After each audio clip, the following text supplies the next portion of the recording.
സാധാരണ നമ്മൾ ഈ മൊഡ്യൂളിൽ പഠിക്കുന്ന എല്ലാ ഇതും ഡാറ്റ ലിങ്ക് ലെയറിൻ്റെ എറർ കറക്ഷൻ ആണ്. പക്ഷേ ഈ ചെക്ക് സം എന്ന് പറയുന്നത് മാത്രം ഡാറ്റ ലിങ്ക് ലെയറിൽ യൂസ് ചെയ്യുന്നതിൽ തെറ്റൊന്നുമില്ല. പക്ഷേ സാധാരണ യൂസ് ചെയ്യാറില്ല. ഡാറ്റ ലിങ്ക് ലെയറിന് തൊട്ട് മേളിലുള്ള നെറ്റ്വർക്ക് ലെയറും ട്രാൻസ്പോർട്ട് ലെയറുമാണ് ചെക്ക് സം എറർ ഡിറ്റക്ഷൻ സാധാരണ യൂസ് ചെയ്യുന്നത്. അപ്പോൾ നമ്മൾ മനസ്സിലാക്കേണ്ട ഒരു കാര്യം, എറർ ഡിറ്റക്ഷൻ എന്ന് പറയുന്നത് മെയിനായിട്ട് എറർ ഡിറ്റക്ഷൻ ചെയ്യേണ്ടത് ഡാറ്റ ലിങ്ക് ലെയർ ആണ്. പക്ഷേ ചില കേസിൽ ഡാറ്റ ലിങ്ക് ലെയറിന് മേളിൽ ഉള്ള നെറ്റ്വർക്ക് ലെയറും ട്രാൻസ്പോർട്ട് ലെയറും ഒക്കെ എറർ കറക്ഷൻ നടക്കും. അപ്പോൾ അങ്ങനത്തെ എറർ കറക്ഷൻ അല്ലെങ്കിൽ എറർ കറക്ഷൻ എന്ന് പറയുന്നത് വളരെ വിരളമായിട്ടേ നടക്കാറുള്ളൂ, ഡിറ്റക്ഷനേ നടക്കാറുള്ളൂ. കാരണം എറർ കറക്ഷൻ ഒരു tedious പ്രോസസ്സാണ്. ഒരു ഭയങ്കര ഒത്തിരി റിഡൻഡൻറ്റ് ബിറ്റൊക്കെ അതിന് കൂടെ സെൻഡ് ചെയ്യേണ്ടി വരും, കൂടുതൽ ഡാറ്റ സെൻഡ് ചെയ്യേണ്ടി വരും. അതിൽ ഭേദം അത് തെറ്റാണെന്ന് കണ്ടുപിടിച്ചാൽ വീണ്ടും ഒന്നുകൂടെ അയക്കാൻ പറയുന്നതാണ് കുറച്ചുകൂടി എളുപ്പം.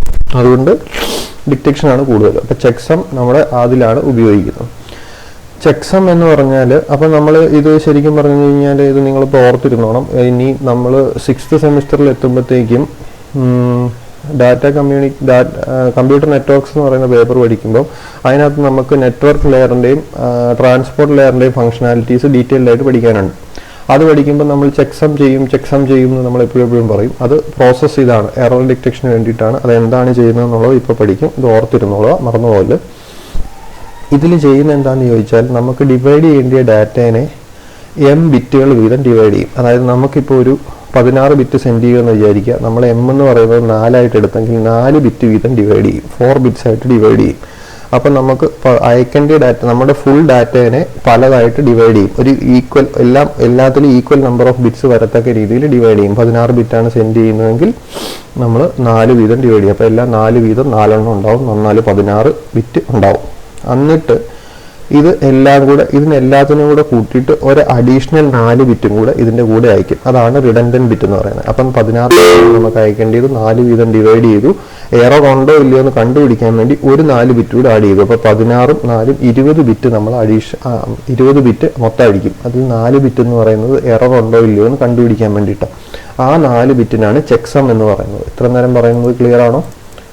അപ്പോൾ അങ്ങനെ ഇപ്പോൾ ഓരോ m ബിറ്റുകളായിട്ട് ഡിവൈഡ് ചെയ്യും. ഇതൊരു ജനറേറ്ററിൽ കൂടെ കടത്തിവിടും. ജനറേറ്ററിൽ കൂടെ നമുക്ക് സെൻഡ് ചെയ്യേണ്ട ഡാറ്റ ഇതാണ്. അതിനെ m ബിറ്റുകളായിട്ട് ഡിവൈഡ് ചെയ്ത് ജനറേറ്ററിൽ കൂടെ കടത്തിവിടുമ്പോൾ ഒരു അഡീഷണൽ m ബിറ്റും കൂടെ ജനറേറ്റ് ചെയ്യും. ഈ m ബിറ്റ് എന്ന് പറയുന്നത് എറർ ഡിറ്റക്ഷൻ ഉപയോഗിക്കുന്നതാണ്. അതിനാണ് നമ്മൾ ചെക്ക് സം എന്ന് പറയുന്നത്. ഇതിൻ്റെ കൺസെപ്റ്റ് എന്ന് പറയുന്നത്, ഇതിൻ്റെ ഇംപ്ലിമെൻറ്റേഷനിലെ എക്സാമ്പിൾ നമുക്കങ്ങനെ പഠിക്കാനില്ല. എന്നിരുന്നാലും ഞാൻ അതിൻ്റെ ഒരു എക്സാമ്പിൾ വെച്ചിട്ട് തന്നെ പറഞ്ഞുതരാം. നമുക്ക് അയക്കേണ്ട നമ്പേഴ്സ് 7, 11, 12, 0, 6 ആണെന്ന് വിചാരിക്കുക. 7, 11, 12, 0, 6 ആണെന്ന് വിചാരിക്കുക. ഇത് ബേസിക് ആയിട്ടുള്ള പ്രിൻസിപ്പിൾ. ഇത് ചെക്ക് സമ്മിൽ ആക്ച്വലി ഇങ്ങനെയല്ല ചെയ്യുന്നത്. എന്നിരുന്നാലും ബേസിക് പ്രിൻസിപ്പിൾ ആയിട്ടുള്ള ഒരു എക്സാമ്പിളാണ്. അപ്പോൾ എനിക്ക് 7, 14, 12, 0, 6 ഡിവൈഡ് ചെയ്യണം. എന്നാണ് ഇത് ഓരോന്നും 4 ബിറ്റാണ് അല്ലേ. 4 ബിറ്റിൽ നമുക്ക് 0 തൊട്ട് 15 വരെയുള്ള നമ്പേഴ്സ് റെപ്രസെൻറ്റ് ചെയ്യാം. ഈ അയച്ചേക്കുന്ന ഓരോ നമ്പറും 15 താഴെയല്ലേ. അപ്പോൾ ഈ നമ്പറുകളെല്ലാം 4 ബിറ്റ് വീതമായിരിക്കും നമ്മൾ സെൻഡ് ചെയ്യുന്നത്. അപ്പോൾ ഈ 4 ബിറ്റ് നമ്മൾ ഒന്നിച്ച് അയച്ചു കൊടുക്കാൻ പോവുകയാണെങ്കിൽ നമ്മൾ ഇതിൻ്റെ കൂടെ ഒരു അഡീഷണൽ 4 ബിറ്റും കൂടെ കയറ്റും. അത് എന്തിനാണ് ചെയ്യുന്നതെന്ന് ചോദിച്ചാൽ, എങ്ങനെയാണത് ചെയ്യുന്നതെന്ന് ചോദിച്ചാൽ, ഇതിൻ്റെ എല്ലാത്തിൻ്റെയും കൂടെ സം കാണും. 7 + 11 + 12 + 0 + 6. ഓക്കെ, ഇതെല്ലാം കൂടെ കൂട്ടുമ്പോൾ എത്രയാണ് കിട്ടുന്നത്? 36 കിട്ടുന്നത് അല്ലേ. അപ്പോൾ ആ 36 എന്ന് പറയുന്ന ഒരു ബിറ്റും കൂടെ നമ്മൾ അഡീഷണൽ ആയിട്ട് ഇതിൻ്റെ കൂടെ സെൻഡ് ചെയ്ത് വിടും. അപ്പം റിസീവറിൻ്റെ സൈഡിൽ എന്ത് ചെയ്യും? റിസീവറിൻ്റെ സൈഡിൽ റിസീവ് ചെയ്യുമ്പോൾ ആദ്യത്തെ 5 ബിറ്റ് എടുത്തിട്ട് ടോട്ടൽ കണ്ടുപിടിക്കും. ടോട്ടൽ കണ്ടുപിടിക്കുമ്പം കിട്ടുന്നത് ആദ്യത്തെ 1, 2, 3, 4, 5 ഡാറ്റ 4 ബിറ്റ് എടുത്തിട്ട് ടോട്ടൽ കണ്ടുപിടിക്കും. ടോട്ടൽ കണ്ടുപിടിക്കുമ്പോൾ കിട്ടുന്നത് തന്നെയാണ് നമ്മുടെ 6ാമത്തെ ഡാറ്റ എങ്കിൽ എന്താണ് അതിൻ്റെ അർത്ഥം? എറർ ഒന്നും സംഭവിച്ചിട്ടില്ല എന്നാണ് അതിൻ്റെ അർത്ഥം. കാരണം ഈ 7 ഇൻക്ലേസ് ട്രാൻസ്മിറ്റ് ചെയ്തപ്പോൾ ഒരു എറർ വന്നിട്ട് 8 ആയി പോയെന്ന് വിചാരിക്കുക. അപ്പോൾ ടോട്ടൽ കാണുമ്പോൾ എത്രയായി പോകും? 37 ആയി പോകും. പക്ഷേ 36 ടോട്ടൽ നമ്മൾ ഓൾറെഡി പറഞ്ഞിട്ടുണ്ട്. അപ്പോൾ എറർ ഉണ്ടെന്ന് മനസ്സിലാവും അല്ലേ. ക്ലിയർ ആണോ?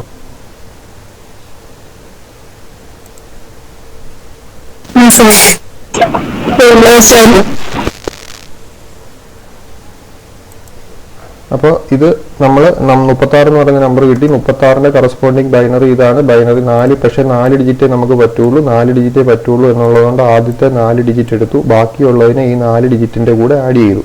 അപ്പോൾ 0100 + 10 എന്നുള്ളത് കാൽക്കുലേറ്റ് ചെയ്തിട്ട് 0100 കിട്ടി. അപ്പോൾ ഈ 6 ആയിരിക്കും നമുക്ക് സം ആയിട്ട് കൊടുക്കുക. ഈ 6 എന്ന് പറയുന്ന നമ്പർ എന്ന് പറഞ്ഞാൽ 6 നമുക്ക് 4 ഡിജിറ്റിൽ റെപ്രസെന്റ് ചെയ്യാനോ കുഴപ്പമൊന്നുമില്ലല്ലോ അല്ലേ? 6 4 ഡിജിറ്റിൽ നമുക്ക് റെപ്രസെന്റ് ചെയ്യാം. 6 4 ഡിജിറ്റിൽ റെപ്രസെന്റ് ചെയ്യാവുന്നതുകൊണ്ട് നമ്മൾ അയക്കുന്ന നമ്പർ എന്ന് പറയുന്നത് എത്രയാണ് ഈ കേസിൽ? എവിടെയാണ് കാണിച്ചിട്ടുണ്ട്? ഇതല്ലേ 7 11 12 0 6 എന്ന് പറയുന്ന നമ്പറിന്റെ കൂട്ടത്തിൽ അഡീഷണൽ സം ആയിട്ട് അയക്കുന്ന നമ്പർ എന്ന് പറയുന്നത് 6 ആണ്. വേറെ ഒന്നിനും വേണ്ടിയിട്ടല്ല 6 ആക്കിയത്.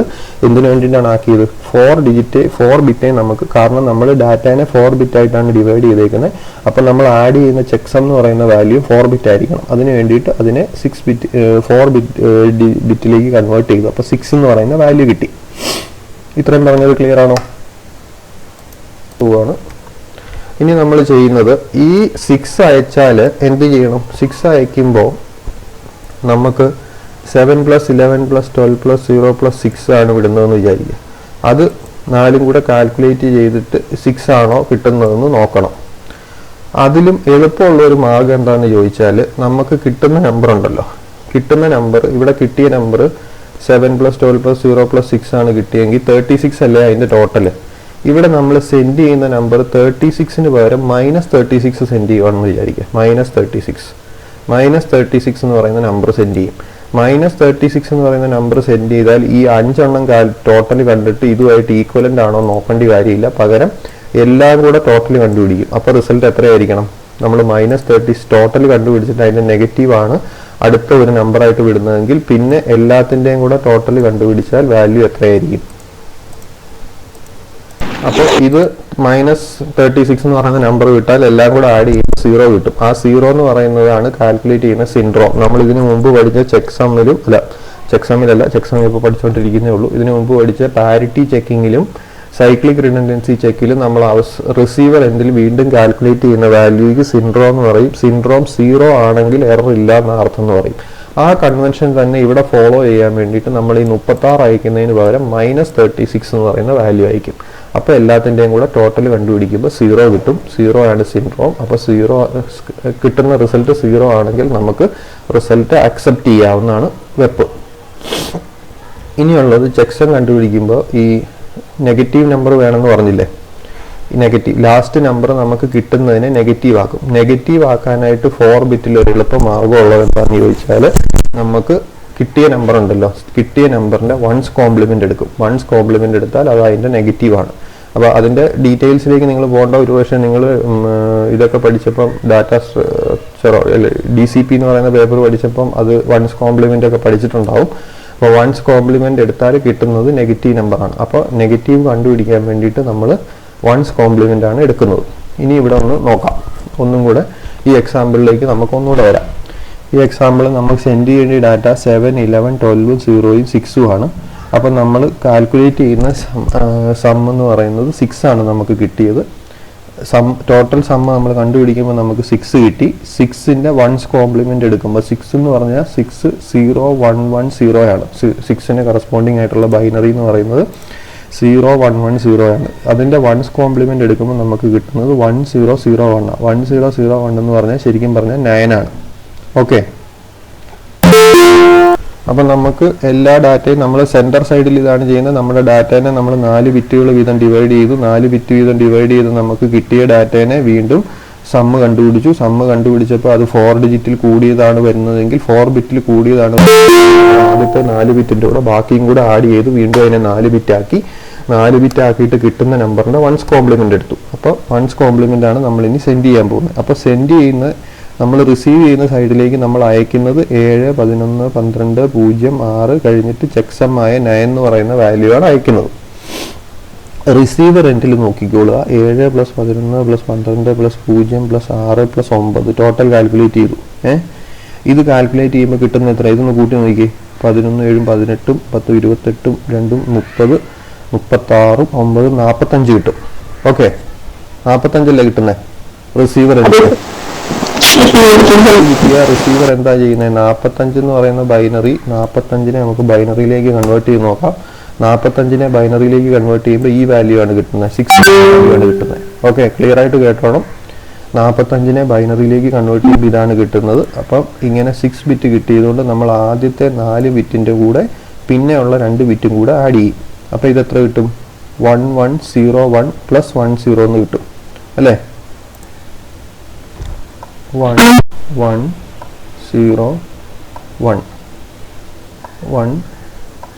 ഇതാണ് 45-ന് കറസ്പോണ്ടിങ് ആയിട്ടുള്ള ബൈനറി എന്ന് പറയുന്നത്. 45 നമുക്ക് ടോട്ടൽ കിട്ടുന്നത്. അത് മനസ്സിലായല്ലോ എല്ലാവർക്കും. 45 നമുക്ക് ടോട്ടൽ കിട്ടുന്നത്. 45-നെ ബൈനറിയിലേക്ക് കൺവേർട്ട് ചെയ്താൽ കിട്ടുന്ന വാല്യൂ ഇതാണ്.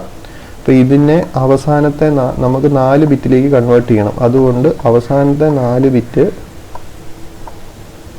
അങ്ങനെ തന്നെ എഴുതിയിട്ട് അതിൻ്റെ കൂടെ ബാക്കിയുള്ള 2 ബിറ്റിനെ ആഡ് ചെയ്തു. 10 എന്ന് പറയുന്ന ബാക്കിയുള്ള 2 ബിറ്റിനെ ആഡ് ചെയ്തു.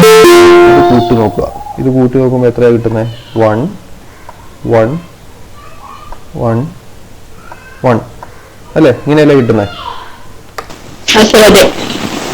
അപ്പോൾ ഇത് കൂട്ടുമ്പോൾ 45 കിട്ടി. 45-നെ 4 ബിറ്റിലേക്ക് കൺവേർട്ട് ചെയ്യുമ്പോൾ ഇതുമായിട്ട് ആഡ് ചെയ്ത് 1111 എന്ന് പറയുന്ന വാല്യൂ കിട്ടും.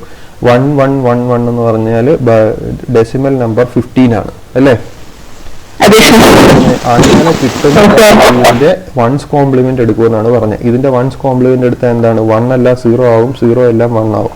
അപ്പൊ ഇതിൽ 4 1 ആയതുകൊണ്ട് 4 0 കിട്ടും അല്ലേ? 4 0 കിട്ടിയപ്പോൾ എന്താണ് അതിന്റെ അർത്ഥം? 4 0 കിട്ടിയാൽ അതിന്റെ റിസൾട്ട് ശരിയാണെന്നല്ല. ഈ 4 0 എന്ന് പറയുന്ന വാല്യൂ ആണ് നമ്മുടെ ചെക്സം ആയിട്ട് വരുന്നത്. ആ ചെക്സം അല്ലെങ്കിൽ സിൻഡ്രോം ആയിട്ട് വരുന്നത്. ആ സിൻഡ്രോം 0 ആണെങ്കിൽ വാല്യൂ അക്സെപ്റ്റ് ചെയ്യാന്നല്ലേ? അപ്പൊ അക്സെപ്റ്റ് ചെയ്യാമല്ലോ. ഒന്നും കൂടെ പറഞ്ഞുതരാം. സെയിം പ്രോസസ്സാണ്. ഈ സെന്ററിൽ എന്താണോ ചെയ്യുന്നത് അതിന്റെ റിവേഴ്സ് ആയിരിക്കും ഇവിടെ ചെയ്യുന്നത്. സെന്ററിൽ കിട്ടുന്ന ഡാറ്റ ഒരു 16 ബിറ്റ് ഡാറ്റയാണ്, അല്ലെ ഈ കേസിൽ 20 ബിറ്റ് ഡാറ്റയാണ്. ഈ ശരിക്കും പറഞ്ഞാൽ 7 11 12 0 6 എന്ന് പറയുന്നത് കണ്ടിന്യൂസ് ആണ്. അതിനെ 4 വീതം ബിറ്റുകളായിട്ട് ഡിവൈഡ് ചെയ്ത് ഓരോ 4 ബിറ്റും തമ്മിൽ അങ്ങോട്ടും ഇങ്ങോട്ടും ആഡ് ചെയ്തു. അപ്പോൾ അങ്ങനെ ആഡ് ചെയ്തപ്പോഴത്തേക്കും നമുക്ക് ഇവിടെ എന്ത് കിട്ടി? 36 കിട്ടി. 36 എന്ന് പറയുന്നത് 36 എന്ന് പറയുന്ന വാല്യൂ 10101010 ആണ്. ഇതിനെ 6 ബിറ്റ് നമുക്ക് പറ്റത്തില്ല, 4 ബിറ്റേ വരത്തുള്ളൂ. അതുകൊണ്ട് നമ്മൾ 0100 എന്ന് പറയുന്ന ലാസ്റ്റ് 4 ബിറ്റിനെ ബാക്കിയുള്ള ബിറ്റിന്റെ കൂടെ ആഡ് ചെയ്തു. അപ്പം നമുക്ക് എന്ത് കിട്ടി? അപ്പം നമുക്ക് കിട്ടിയ വാല്യൂ 0110 എന്ന് പറയുന്ന വാല്യൂ കിട്ടി. ഇനി ഇതിന്റെ വൺസ് കോംപ്ലിമെന്റ് എടുത്തു. ഇതിന്റെ വൺസ് കോംപ്ലിമെന്റ് എടുത്തെന്ന് പറഞ്ഞാൽ 1 0 എല്ലാം 1 ആവും, 1 അല്ല 0 ആവും. ഇത് കിട്ടി. 1001 കിട്ടി. 1001 എന്ന് പറഞ്ഞാൽ 9 ആണ്. അപ്പം നമ്മൾ സെൻഡ് ചെയ്യുന്ന വാല്യൂ എന്ന് പറയുന്നത് 9 ആണ്. അപ്പം നമ്മൾ സമ്മിൽ ആഡ് ചെയ്തു, റിസൾട്ടിനെ 4 ബിറ്റിലേക്ക് കൺവേർട്ട് ചെയ്തു. ആ 4 ബിറ്റിന്റെ വൺസ് കോംപ്ലിമെന്റ് എടുത്തു. അപ്പം നമുക്ക് 9 കിട്ടി. ഇനി നമ്മൾ ഈ 9 ആണ് ഡാറ്റയുടെ കൂടെ ചേർത്ത് വെച്ച് അയക്കുന്നത്. റിസീവർ എൻഡിൽ വീണ്ടും നമ്മൾ ഇതിനെ 4 ബിറ്റ് വീതം ഡിവൈഡ് ചെയ്തു. എല്ലാ ചെക്സം ഉൾപ്പെടെ എല്ലാത്തിൻ്റെയും ടോട്ടൽ കണ്ടു. എല്ലാത്തിൻ്റെയും ടോട്ടൽ കണ്ടുപിടിച്ചപ്പോൾ നമുക്ക് 45 കിട്ടി. 45-നെ ബൈനറിയിലേക്ക് കൺവേർട്ട് ചെയ്തപ്പോൾ ഇങ്ങനെയാണെന്ന് മനസ്സിലായി. അതിനെ 4 ബിറ്റ് ആക്കാൻ വേണ്ടിയിട്ട് ഇതിൻ്റെ കൂടെ ആഡ് ചെയ്തു. അപ്പോൾ നമുക്ക് 1111 കിട്ടി. എന്നിട്ട് അതിൻ്റെ വൺസ് കോംപ്ലിമെന്റ് എടുത്തപ്പോൾ 0 കിട്ടി. 0 ആണ് സിൻഡ്രോം. 0 കിട്ടിയാൽ അക്സെപ്റ്റ് ചെയ്യാം. ക്ലിയർ ആണല്ലോ? അടുത്തത് ഇന്റർനെറ്റ് ചെക്സം ആണ്. അപ്പോൾ ഈ ചെക്സം എന്ന് പറയുന്നത് ഞാൻ പറഞ്ഞു സാധാരണ ഡാറ്റ ലിങ്ക് ലെയർ ആണ് എറർ കൺട്രോൾ ചെയ്യുന്നത്. എറർ ഡിറ്റക്ഷന് കാര്യങ്ങളൊക്കെ ചെയ്യുന്നത് ഡാറ്റ ലിങ്ക് ലെയർ ആണെങ്കിലും ചെക്സം സാധാരണ ഉപയോഗിക്കുന്നത് നെറ്റ്വർക്ക് ലെയറും ട്രാൻസ്പോർട്ട് ലെയറുമാണ്. നമ്മളിപ്പോൾ പഠിക്കുന്നത് മെയിൻലി ഡാറ്റ ലിങ്ക് ലെയറിൻ്റെ ഫംഗ്ഷനാലിറ്റിയാണ്. പക്ഷേ ഡാറ്റ ലിങ്ക് ലെയറിൻ്റെ മേജർ ഫംഗ്ഷനാലിറ്റി എറർ ഡിറ്റക്ഷൻ ആയതുകൊണ്ട് എറർ ഡിറ്റക്ഷൻ്റെ എല്ലാ ടെക്നോളജിയും നമ്മളിവിടെ പഠിക്കുകയാണ്. അതുകൊണ്ട് ശരിക്കും നെറ്റ്വർക്ക് ലെയർ യൂസ് ചെയ്യുന്നതും കൂടി ഇവിടെ പഠിക്കുകയാണ്. അപ്പോൾ ഇന്റർനെറ്റിൽ സാധാരണ യൂസ് ചെയ്യുന്ന ചെക്സം എന്ന് പറയുന്നത് 16 ബിറ്റാണ്. ഞാനിപ്പം 4 വീതം ബിറ്റുകളായിട്ട് ഡിവൈഡ് ചെയ്യുമെന്നല്ലേ പറഞ്ഞത്. 4 വീതം ബിറ്റുകളായിട്ട് ഡിവൈഡ് ചെയ്താൽ വളരെ ചെറിയ ഡാറ്റയാണ് ഇന്റർനെറ്റിന്റെ ട്രാഫിക് വെച്ച് നോക്കുമ്പോൾ. അപ്പോൾ അവർ ചെയ്യുന്നത് 16 ബിറ്റാണ്. അതായത് ഡാറ്റനെ 16 ബിറ്റുകൾ വീതം ഡിവൈഡ് ചെയ്ത് ഒരു അഡീഷണൽ 16 ബിറ്റ് ജനറേറ്റ് ചെയ്യും. ഈ സെയിം പ്രൊസീജിയർ തന്നെയാണ് ചെയ്യുന്നത്. 16 ബിറ്റ് വെച്ച് എക്സ്പ്ലെയിൻ ചെയ്യാൻ പാടായതുകൊണ്ടാണ് 4 ബിറ്റ് വെച്ച് എക്സ്പ്ലെയിൻ ചെയ്തേക്കുന്നത്. പക്ഷേ ഇന്റർനെറ്റിൽ സാധാരണ യൂസ് ചെയ്യുന്നത് 16 ബിറ്റ് ചെക്സം ആണ്. ചെയ്യുന്ന പരിപാടി എന്ന് പറഞ്ഞാൽ the message is divided into 16 bit words. The value of the checksum word is initially set to 0. ആദ്യം 0 ആക്കി വെക്കും. Then all words including checksum are added using ones complement addition. Ones complement addition നടത്തും. The sum is complemented and becomes the checksum. അങ്ങനെ കിട്ടുന്നതിനെ നമ്മൾ complement ചെയ്ത് checksum ആക്കും. ഈ once complement addition എന്ന് പറഞ്ഞാൽ കൺഫ്യൂഷൻ ഒന്നും വേണ്ട. വൺസ് കോംപ്ലിമെന്റ് അഡീഷൻ എന്ന് പറഞ്ഞാൽ നമുക്ക് കിട്ടുന്ന റിസൾട്ടിനെ നമ്മൾ വീണ്ടും 4 ബിറ്റ് അല്ലെ 16 ബിറ്റിലേക്ക് ആക്കിയില്ലേ, ആ പരിപാടിയാണ് വൺസ് കോംപ്ലിമെന്റ് അഡീഷൻ. അപ്പോൾ നമ്മൾ 6 ബിറ്റ് കിട്ടി, 6 ബിറ്റിനെ 4 സ്പ്ലിറ്റ് ചെയ്ത് മറ്റേ ബാക്കിയുള്ളതിനെ താഴെ കൊണ്ടുവന്ന് ആഡ് ചെയ്തില്ലേ, അത് തന്നെയാണ് വൺസ് കോംപ്ലിമെന്റ് അഡീഷൻ. അത് വൺസ് കോംപ്ലിമെന്റ് അഡീഷൻ ആയിട്ട് ചെയ്യുമ്പോൾ ശരിക്കും റിസൾട്ട് 4 ബിറ്റ് തന്നെ കിട്ടും. അപ്പോൾ അങ്ങനെ ചെയ്യും. എന്നിട്ട് ദ സം ഈസ് കോംപ്ലിമെന്റഡ്, അങ്ങനെ കിട്ടിയ റിസൾട്ടിനെ കോംപ്ലിമെന്റ് ചെയ്ത് ചെക്ക് സം ആയിട്ട് ആഡ് ചെയ്തു. Checksum is send with data. ഇതാണ് സെൻഡർ സൈഡിൽ ചെയ്യുന്നത്. റിസീവർ സൈഡിൽ ഇത് തന്നെയാണ് ചെയ്യുന്നത്. The message and the checksum are received. അതിനെ 16 ബിറ്റ് വീതം ഡിവൈഡ് ചെയ്യും. All words are added using ones complement addition എന്ന് പറഞ്ഞാൽ എന്താണ്, എല്ലാ 16നെയും ആഡ് ചെയ്ത് കിട്ടുന്ന റിസൾട്ട് 16 ബിറ്റിൽ കൂടുതലാണെങ്കിൽ അതിനെ 16ലേക്ക് കൺവേർട്ട് ചെയ്തു. എന്നിട്ട് കിട്ടുന്ന റിസൾട്ടിനെ കോംപ്ലിമെന്റ് ചെയ്തു. Sum is complemented and becomes the new checksum. If the value of the checksum is 0, the message is accepted, otherwise rejected. അങ്ങനെയാണ് ചെക്ക് സം വരുന്നത്. അപ്പോൾ ഇനി ചെക്ക് സം കഴിഞ്ഞിട്ടുണ്ട്. അടുത്തത് ഫോർവേഡ് എറർ കറക്ഷൻ ആണ്. അത് അടുത്തൊരു വീഡിയോയിൽ കവർ ചെയ്യും. ഇതിനകത്ത്